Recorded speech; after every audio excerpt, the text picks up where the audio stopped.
We've made it officially to the ancient lore village, and I'm not even going to take up any of your time. We're just going to go right into here. Let's go on.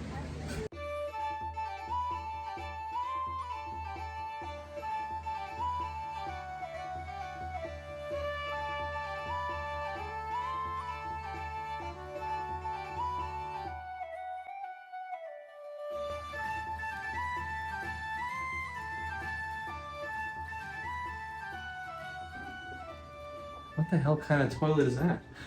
It's what? I guess, I don't know. Pull the chain. What does the chain do? I'm afraid to pull the chain. Pull the chain. Alright. Do I have to hold it? I guess. Oh my god. Alright, let's go with the chain.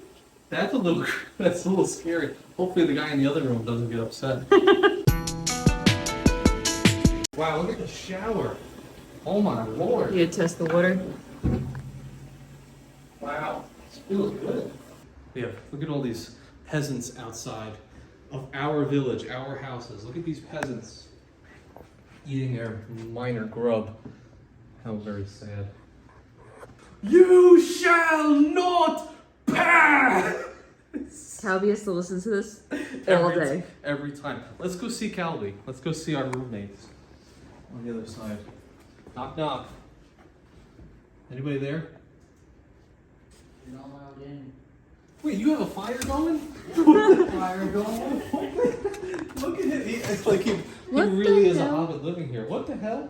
Roasting some marshmallows. You want to sit down? Sit down.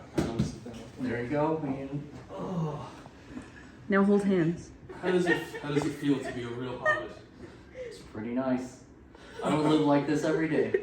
And yes, that was an amazing room. And you guys know exactly how I booked this, right? And this was a stay that originally was about $330 that I discounted by 40%, only paying about $180 out of pocket for a life-changing experience that had completely changed my perspective on the points and miles game to begin with. And basically, the game plan was as follows. I had three main goals. Number one, learn archery, learn how to shoot bows and arrows, and actually hit the target for the first time in my entire life, and to have a feast with my friends and family after we go through the trials and tribulations of archery and axe throwing. And third, but most importantly, disconnect from social media and enjoy some time with my friends to live out an experience that could only be dreamed of and get it all through credit card points and miles. So the day finally came and we drive through these golden gates, I guess these arches, and he says, welcome to the ancient lore village. And basically right here is where you check in. You can speak to the villagers of the town and they will essentially check you in and bring you on a golf cart with all of your luggage to your humble hobbit abode. And I mean, just look at this whole entire row of hobbit houses, right? They had something called a fairy den. They had another den here. They also had a big house here that could house like 8 different people, an entire family. And then where we were staying, which was 105 and 106 Gremlin Den. And yes, my good friend Calby was my next door neighbor for this night stay. So if you want to check out his experience on this stay, it's probably going to come out very, very soon. Walking into this room, my God, I mean, that is a huge ceiling. It's like 15-foot ceilings, immersive experience, a huge bed that I think was bigger than a king. You had some moonshine on the counter with a bunch of other stuff that you can actually grab from the countertop, some stone-looking bowls, a fireplace, and heck, even a blanket made out of bear, I think. Like, this was absolutely an insane place. But don't get too comfortable because now the golf carts are taking us to our first challenge of the day. Our first goal is we have to learn how to shoot bows and arrows. And we have to do this before 6 o'clock because that's when the feast is with the entire village.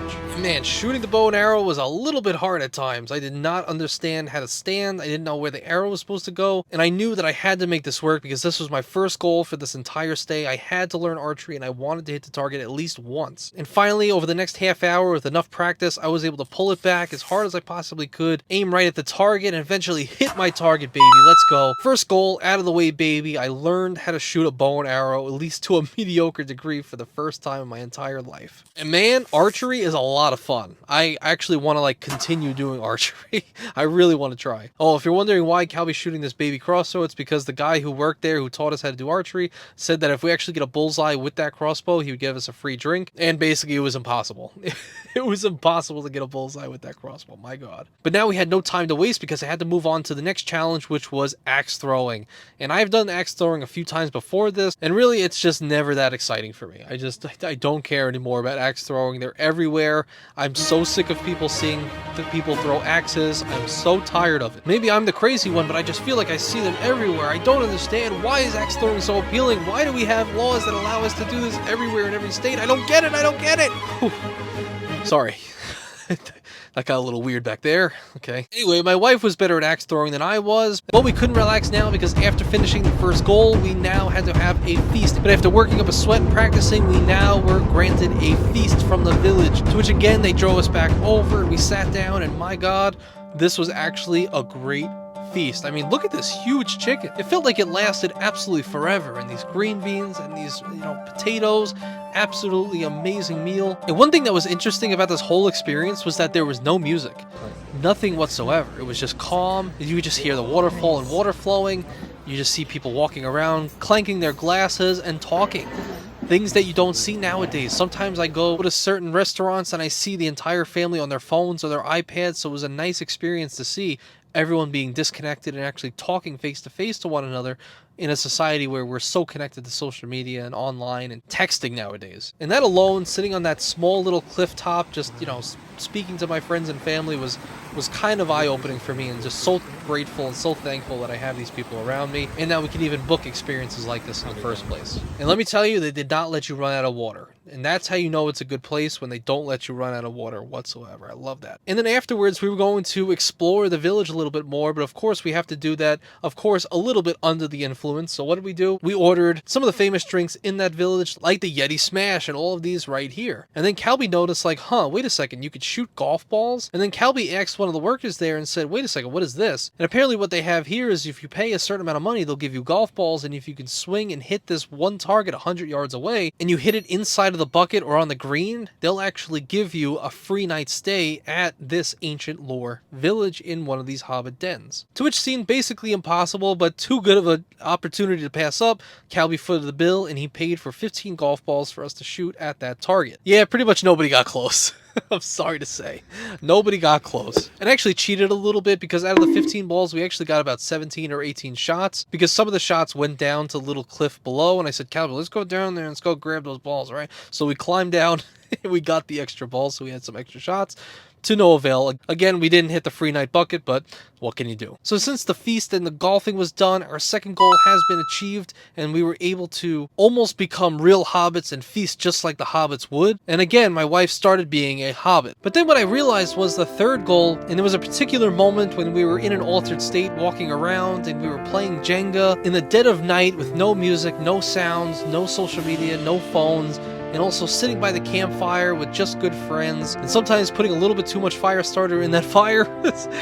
I really realized upon that time that we were living it. We were actually living out our third goal. We were living like hobbits. We were finally disconnected from social media. I hadn't looked at my phone the entire day, and just doing these activities with my good friends, learning archery, having a feast with no music, and people actually having face-to-face contact. No more virtual contact, no more people behind screens. Heck, not even any TVs anywhere. Just nothing but the warmth and the light of the fire that's casting upon us while we're enjoying some good company with good people. Did I realize that we were actually living what I hoped to get out of this experience the entire time? It wasn't something I had to search for, it wasn't in my dreams, it wasn't somewhere that I had to look for, it wasn't tangible, it just happened. Which reminds me of a quote, something to the effect of, life is what happens when you're busy making plans. And it really opened my eyes to not only using these credit cards for life-changing points of miles experiences, but then also sharing those experiences with the ones that you love, which was everything I could ever possibly ask for and more.